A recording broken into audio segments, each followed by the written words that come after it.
The forest was silent, not the natural quiet of a peaceful night. The wind howled suddenly, and the gates creaked open as though they had been waiting for them. As the group stepped through the gates, Cassie could feel the weight of the asylum pressing down on her. The walls seemed to breathe, and the air tasted of rot and mildew. She pushed the heavy front door open, the sound of rusty hinges echoing through the entrance hall. The flashlight beam cut through the thick darkness, illuminating dust-covered furniture and peeling wallpaper. "We're going to set up base here," Tristan said, already unpacking his equipment. "Mila, can you get the power running?" Mila nodded, walking deeper into the hall, her flashlight flickering slightly. The further she went, the more distorted the graffiti on the walls became. Symbols no historian could decipher, words smeared with blood, and faces that seemed to watch her every move. Cassie stayed close behind. "Do you feel that?" Mila shivered. "This place is still alive." Suddenly, the lights flickered on, bathing the room in a sickly yellow glow. And then they heard it. A dragging sound, distant but unmistakable, coming from the floor above. "That's not the wind," David whispered, frozen in place. Cassie's heart raced as she signaled for Tristan to follow. "Let's find out what's waiting for us." Cassie led the way, flashlight beam trembling slightly as they climbed the grand staircase. Each step groaned under their weight, as if the asylum itself was protesting their intrusion. The air grew colder, carrying the faint smell of antiseptic mixed with decay. The dragging sound persisted, now closer, louder, as though something heavy was being pulled across the floor above them. David's breathing grew rapid, his fingers clenching the banister. "I remember that sound. They used to come for us at night, drag the patients from their rooms. We never saw them again." "Who did?"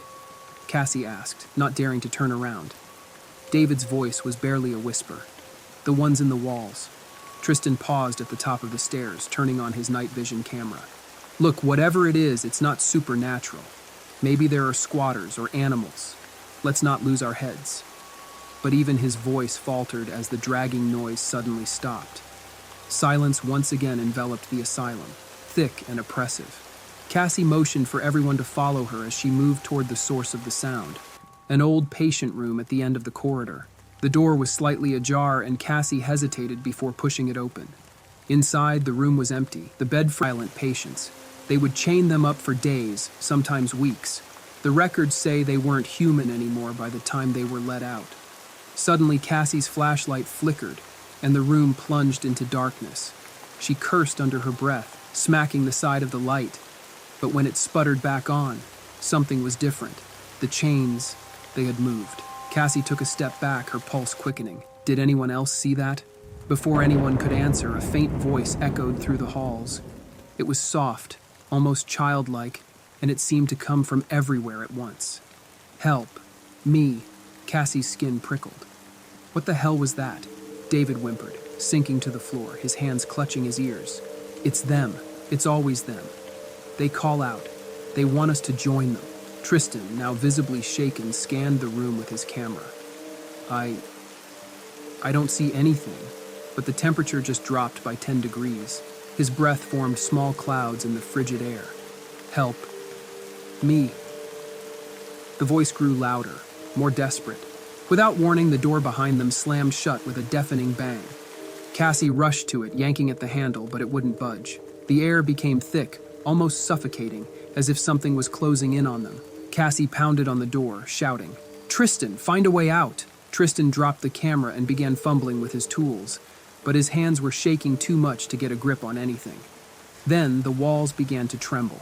From within the cracked plaster, faint shapes began to press out as though something was trying to escape. Faces, dozens of them, distorted and frozen in expressions of agony.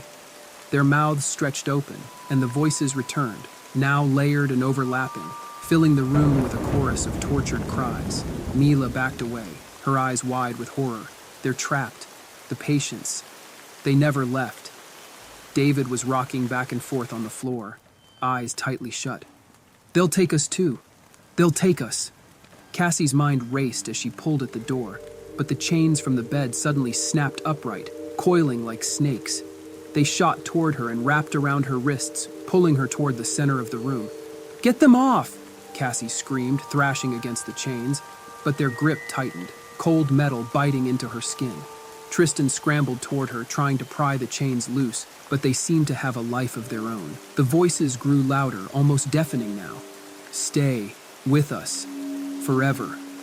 Mila backed against the wall, her hands trembling as she held out her flashlight, illuminating the faces pressing through the walls, their hollow eyes fixed on her.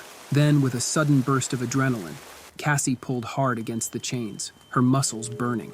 The chains gave way just enough for her to break free, and she crashed to the floor, gasping for breath.